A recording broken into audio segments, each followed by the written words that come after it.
ყველა ჩიტი, რომელიც ბრწყნად ღირს, ბევრ დროსა და ენერგიას მოითხოვს. ჩვენ ვცხოვრობთ სამყაროში, სადაც ყველაფერი ხდება უცებ-უცებ. სურვილიდან მის ასრულებამდე ერთი ხელის გაწვდენაა. ერთი კლიკით შეგვიძლია შევუკეთოთ საჭმელი, რომელსაც სახლში მოგვიტანენ, შევიძინოთ მაუსი 9 თას იქით, ან ჩავკთოთ საყვარელი ფილმი თუ სერიალი. და ამ ყველაფერს ჩვენ საკმაოდ მივეჩვიეთ. გვაქვს მოლოდინი, რომ ეს სასურველი შედეგის მალე დადგომა სხვა საკითხებზეც ვრცელდება. თუმცა რეალური ღირებულებების მქონე საგნები ჯერაც ძალიან ბევრ დროს მოითხოვენ. ჯანმრთელობა არ შენდება ერთკვირიანი სწორი კვებით. არ არსებობს ერთი აბი, რომლის მიღებაც ამას უზრუნველყოფს. რომელიმე საკითხში ვერ იქნები თავდაჯერებული მხოლოდ იმიტომ, რომ ესე გადაწყვიტე.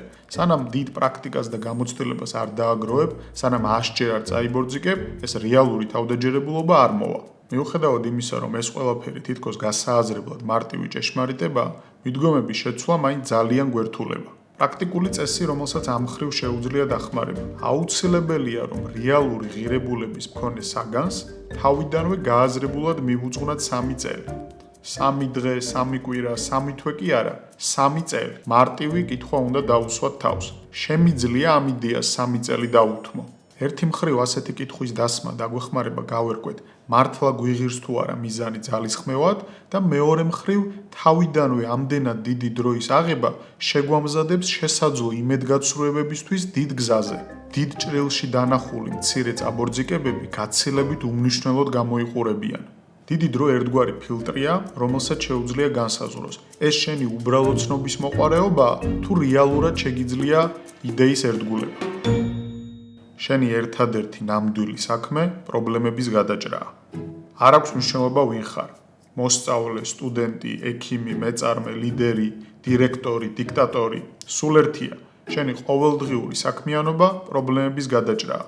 20 წლის ასაკში სხვა რამეებს ებრძვი, 30 სხვა და ასე შემდეგ. დეტალები იცვლება, თუმცა მისია იგივე რჩება. რატომღაც გონია, რომ როცა ჩაფიქრებულ მიზანს მივაღწევთ, თანამდებობა იქნება ეს ფინანსები თუ სასურველი პარტნიორი, ცხოვრება გაცილებით მარტივად წავა, რაც სინამდვილისგან ძალიან შორსაა. ხალხი, რომელსაც ყველაფერი ზემოჩამოთული უკვე აქვთ, ან იმ მიზნებს მიაღწიეს, რომელსაც შენ ეხლა გეგმავ, ამ ხალხის პრობლემები არსად წასულა.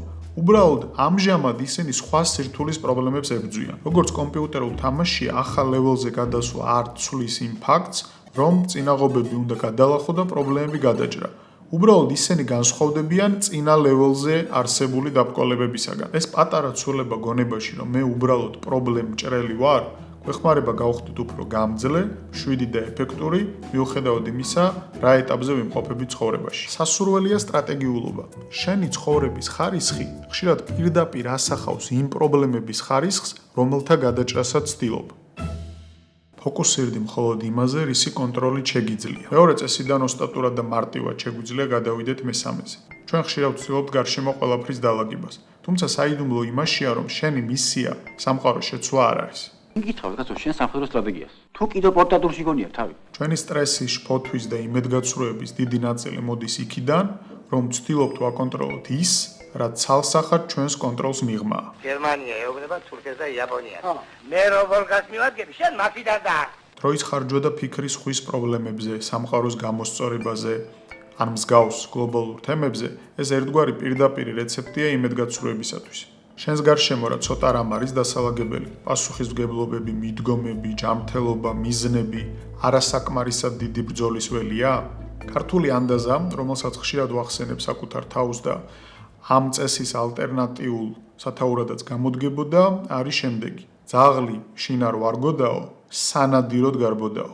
რაც უფრო მეტ ენერგიას დავზოგავთ უკონტროლო თემებზე ფიქრისგან, მით უფრო ფოკუსირებული, ეფექტური და საბოლოოდ მშვიდი გახდება ცხოვრება.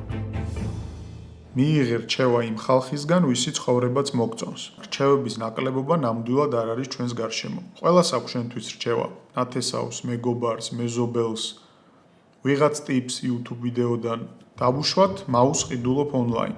რენდომ ხალხის აზრი გაინტერესებს ამ ნივთზე, თუ იმ ხალხის შეფასებებს კითხულობ, ვისაც ეს მაუსი უკვე აქვს გამოუყენებია და მისი დადებითი მხარეებიც იცის და უარყოფითიც. და ცხოვრებაში რაღაცა უნდა იყოს სხვანაირად. თუ ყურადღებით არ იქნები, ხშირად გამეორებული რეკლამის ტექსტის არ იყოს, გონებაში ილექება ეს უსასრულო რჩევები იმ ხალხისგან, ვინც არ ერიდება მათ ხმამაღლა გაჟღერებას და სულაც არ ნიშნავს, რომ ეს რჩევები არასწორია, ან ვინმე გააზრებულად გთავაზობს ცუდ რამეს.